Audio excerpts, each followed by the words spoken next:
ભગવાન શ્રી કૃષ્ણ કહે છે કે હંમેશા ખુશ કેવી રીતે રહેવું. બધા કહે છે ખુશ રહો, પણ કોઈ કહેતું નથી કે કેવી રીતે. ખુશી ફક્ત હસતી હોય છે કે પછી તે શાંતિ જે અંદરથી કોઈ કારણ વગર, કોઈ પણ શરત વગર ઉદ્ભવે છે. શું તમે ક્યારે એકલા બેસીને પોતાની જાત સાથે વાત કરી અને પૂછ્યું હો કે તમે કેમ બેચેન છો? તમારી અંદર આટલો ડર કેમ છે જ્યારે તમારી પાસે બધું છે? તો પછી શું અભાવ છે? આપણે બીજાઓને, સંજોગોને, ભાગ્યને અને સમયને દોષ આપીએ છીએ, પરંતુ શું તમે ક્યારે તમારા પોતાના વિચારો તરફ જોયું છે? કારણ કે જે દિવસે તમારા વિચારો બદલશે તે દિવસે તમારી આખી દુનિયા બદલાઈ જશે. શ્રી કૃષ્ણ કહે છે કે મન સાફ કરવું એ એક દિવસની પ્રક્રિયા નથી, તે રોજિંદી લડાઈ છે. દરરોજ સવારે જ્યારે તમે જાગો છો ત્યારે તમે જીતો છો અથવા હારી જાઓ છો. તમારો પોતાનો ડર, આળસ અને નકારાત્મક વિચારસરણી પ્રશ્ન ઉઠાવે છે. તો સારા વિચારો ક્યાંથી આવે છે? શું તે બજારમાં ઉપલબ્ધ છે? શું તમે પુસ્તક ખોલતા જ મન શાંત થઈ જાય છે? બીજાની વાત સાંભળીને મનમાં આપમેળે ભલાઈ આવે છે. કોઈ વિચારો વાવતતા નથી, વિચારો જીવવામાં આવે છે. જેમ જેમ તમે તમારા જીવનને સુંદર બનાવો છો, મનમાં વિચારો પણ સુંદર બની જાય છે. સવારે વહેલા ઉઠીને શાંતિથી બેસીને પોતાની જાત સાથે વાત કરવી, પ્રકૃતિની પ્રશંસા કરવી. શ્રી કૃષ્ણ કહે છે કે અપેક્ષાઓ સૌથી વધુ નુકસાન કરે છે જ્યાં તેમને સૌથી વધુ પ્રિય રાખવામાં આવે છે. અને દુઃખની વાત એ છે કે આપણે વારંવાર એવા લોકો પાસેથી અપેક્ષાઓ પાડીએ છીએ જેમને આપણે ફક્ત નિરાશાનો સ્વાદ ચાખ્યો છે. પરંતુ હવે સમય છે રોકાવાનો નહીં, પણ શીખવાનો. બધાના કહેવા પર વિશ્વાસ ન કરો, બધા પર નજર રાખો, પણ ફક્ત પોતાના પર વિશ્વાસ કરો. કારણ કે દુનિયાની ભીડમાં જે દિવસે તમે તમારી જાતને આંખમાં જોવાનું શીખી જશો તે દિવસે તમે અજય બની જશો. લોકો કહે છે કે દુનિયા સ્વાર્થી છે, પણ કોઈ કહેતું નથી કે હું પણ સ્વાર્થી છું. આપણે વિચાર્યા વિના આંગળી ચીંધીએ છીએ કે દરેક આંગળીથી 3 આંગળીઓ આપણી તરફ પાછી ફરે છે. દોષ આપવો સહેલો છે, પણ સ્વીકારવો મુશ્કેલ છે. અને ત્યાંથી પરિવર્તન શરૂ થાય છે. એક માણસે ભગવાનને પૂછ્યું, તમારા પ્રેમ અને આપણા પ્રેમમાં શું તફાવત છે? આ વિષયને ઊંડાણપૂર્વક સમજીએ તે પહેલા તમને આ વિડીયોને અંત સુધી જુઓ. અમારા વિડીયોને લાઇક કરો અને નીચે કોમેન્ટમાં જય શ્રી રાધે કૃષ્ણ લખો. ઉપરાંત જો તમે હજુ સુધી અમારી જ્ઞાન ગંગા ચેનલ સબસ્ક્રાઇબ ના કરી હોય તો હમણાં જ સબસ્ક્રાઇબ કરો અને નીચે આપેલા બેલ બટન પર ક્લિક કરવાનું ભૂલશો નહીં, જેથી અમારા દરેક વિડીયોના નોટિફિકેશન તમારા સુધી પહોંચી શકે.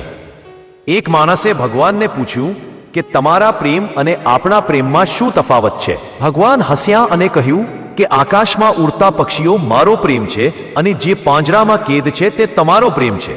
જ્યારે પ્રેમ સ્વાર્થથી બંધાયેલો હોય છે ત્યારે તે પાંજરામાં બની જાય છે, અને જ્યારે તે શરણાગતિમાં ફેરવાય છે ત્યારે તે આકાશ બની જાય છે. જો તમે સંબંધોની ઊંડાઈ માપવા માંગતા હો તો જુઓ કે તમારી પાસે કેટલી વાર માફી માંગવાની અને આભાર માનવાની હિંમત છે. કારણ કે સાચા સંબંધો ફક્ત ત્યાં જ ટકે છે જ્યાં લાગણીઓ રહે છે.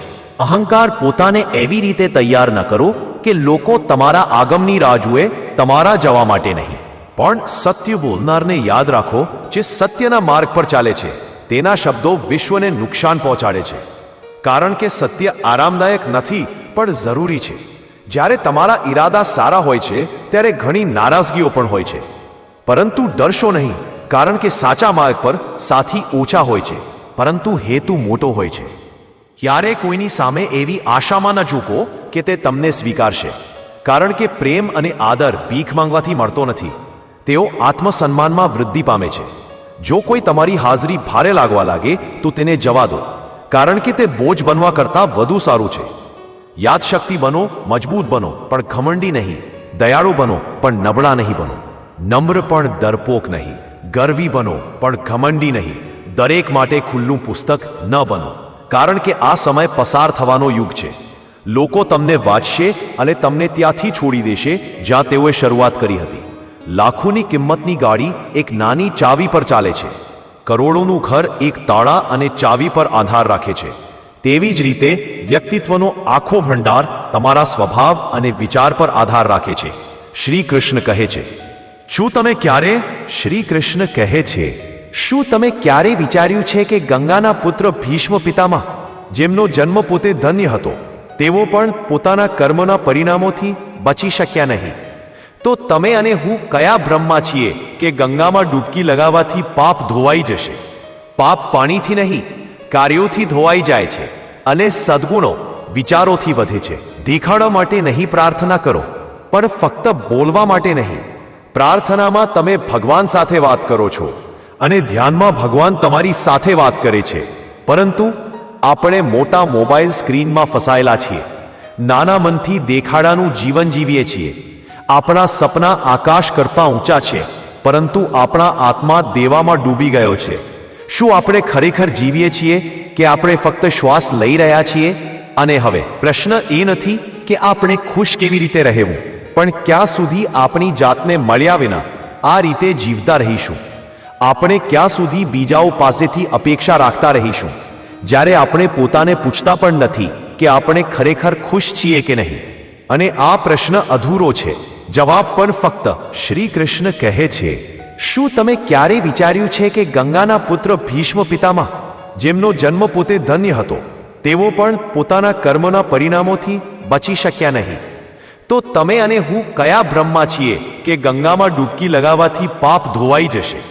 પાપ પાણીથી નહીં, કાર્યોથી ધોવાઈ જાય છે, અને સદ્ગુણો વિચારોથી વધે છે. દેખાડવા માટે નહીં પ્રાર્થના કરો, પણ ફક્ત બોલવા માટે નહીં. પ્રાર્થનામાં તમે ભગવાન સાથે વાત કરો છો, અને ધ્યાનમાં ભગવાન તમારી સાથે વાત કરે છે. પરંતુ આપણે મોટા મોબાઈલ સ્ક્રીનમાં ફસાયેલા છીએ. નાના મનથી દેખાડાનું જીવન જીવીએ છીએ. આપણા સપના આકાશ કરતાં ઊંચા છે, પરંતુ આપણા આત્મા દેવામાં ડૂબી ગયો છે. શું આપણે ખરેખર જીવીએ છીએ કે આપણે ફક્ત શ્વાસ લઈ રહ્યા છીએ?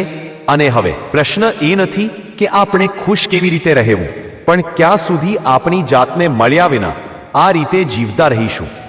આપણે ક્યાં સુધી બીજાઓ પાસેથી અપેક્ષા રાખતા રહીશું, જ્યારે આપણે પોતાને પૂછતા પણ નથી કે આપણે ખરેખર ખુશ છીએ કે નહીં? અને આ પ્રશ્ન અધૂરો છે. જવાબ પણ ફક્ત તેના બદલે તે એ વિશે છે કે આપણે પોતાને મળ્યા વિના ક્યાં સુધી આ રીતે જીવતા રહીશું. આપણે બીજાઓ પાસેથી કેટલો સમય અપેક્ષા રાખીશું, જ્યારે આપણે પોતાને પૂછતા પણ નથી કે શું તમે ખરેખર ખુશ છો? આ પ્રશ્ન અધૂરો છે. જવાબ ફક્ત શરૂઆત છે, કારણ કે આપણા હૃદયમાં ઊંડે સુધી રહેલું મૌન હજી તૂટ્યું નથી. મહેણા મારવાની ભઠ્ઠીમાં તપેલી વ્યક્તિ રાખ નહીં, પણ સોનું બની જાય છે. પરંતુ આ ત્યારે જ સમજાય છે જ્યારે જીવન આપણી સામે અગ્નિની જેમ ઊભું રહે છે, અને રસ્તો ફક્ત પાર કરવાનો હોય છે. મહાન બનવા માટે શરૂઆત કરવી જરૂરી નથી, પરંતુ મહાન બનવા માટે તમારે ચોક્કસપણે શરૂઆત કરવી પડશે. જે લોકો સંજોગોની રાહ જુએ છે, તેઓ જીવનભર રાહ જુએ છે. તમારી વિચારસરણી બદલો. રસ્તો શોધશો નહીં, તેના બદલે તમારા વિચારોથી તમે જે માર્ગ પર ચાલો છો તેને પ્રકાશિત કરો. ગઈકાલ ફક્ત યાદોમાં અસ્તિત્વ ધરાવે છે, અને આવતીકાલ તમારા નિર્ણયોમાં ચમકશે. સારો રસ્તો શોધવા વિશે વિચારશો નહીં, તેના બદલે તમે જ્યાં પર પગલું ભરો ત્યાં સારો રસ્તો બનાવવા વિશે વિચારો. સમસ્યાઓ ખટખટાવ્યા વિના આવે છે, પરંતુ તે અનિચ્છનીય નથી. દરેક સમસ્યા, દરેક ઠોકર, દરેક પતન તમને કંઈક શીખવા માટે સંકેત તરીકે આવે છે, કારણ કે વિચારસરણી જ ફરક છે. કેટલાકને સમસ્યામાં તક દેખાય છે, જ્યારે કેટલાકને તકમાં પણ સમસ્યા મળે છે.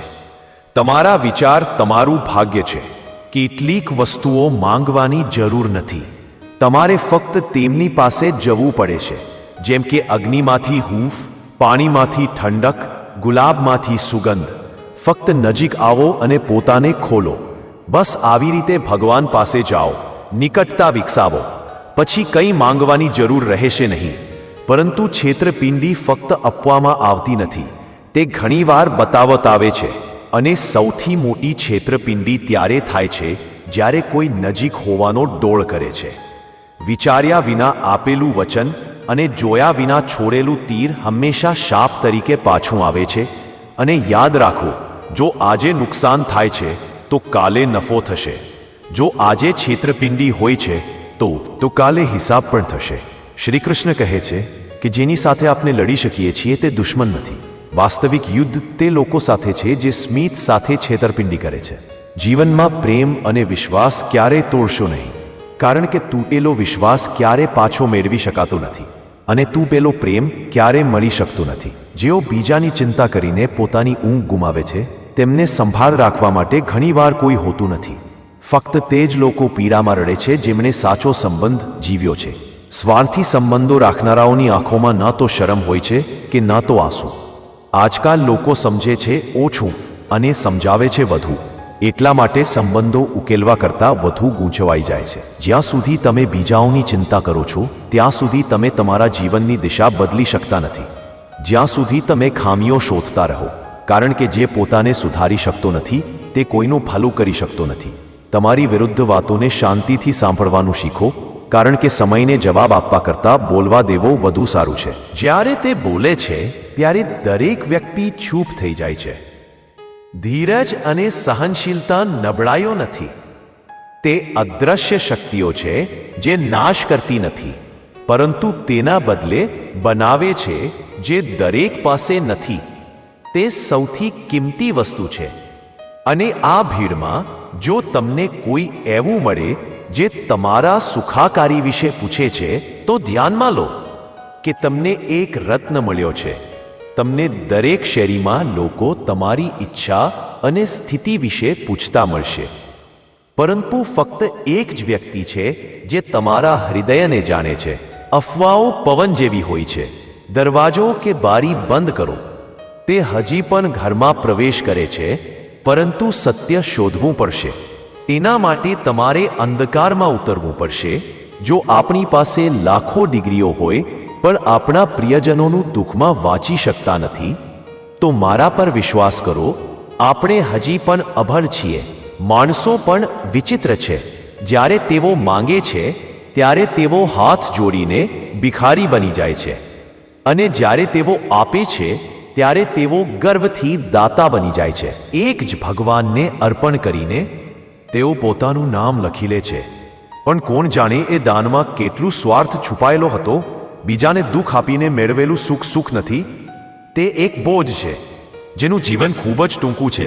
પાપ ભલે તેઓ છુપાયેલા હોય, તેમનો હિસાબ આ પૃથ્વી પર લખાયેલો છે. સમય કંઈ ભૂલતો નથી, તે દરેક જવાબદારી ચૂકવે છે. લોકો ક્યાંથી શીખે છે આટલી ચાલાકી? તેઓ સાથે રહે છે, તેઓ ઈર્ષ્યા કરે છે, તેઓ સંબંધો જાળવી રાખે છે, તેમની પાસે દુશ્મનાવટ પણ છે. તેઓ ચહેરા પર એક વાત કહે છે અને પીઠ પાછળ કંઈક બીજું, જાણે કે જીવન પોતે એક મંચ છે. દરેક વ્યક્તિ કલાકાર છે, પરંતુ વાસ્તવિક ચહેરો ક્યાંક ખોવાઈ ગયો છે. શ્રી કૃષ્ણ કહે છે કે ક્યારે ભૂલશો નહીં કે સમય અને સંજોગો કોઈના નથી. તમે શક્તિશાળી હોઈ શકો છો, પરંતુ સમય તમારા કરતાં વધુ શક્તિશાળી છે. જે આજે તળિયે છે તે કાલે ટોચ પર હશે, અને જે આજે ટોચ પર છે તે કાલે જમીનને ચુંબન કરશે. જીવનમાં ફક્ત બે જ સાચા સાથી છે, એક કર્મ અને બીજો ભગવાન. આરામ કરો, બધા અહીં જ રહે છે અને અહીં જ અલગ થઈ જશે જે તમારું નથી.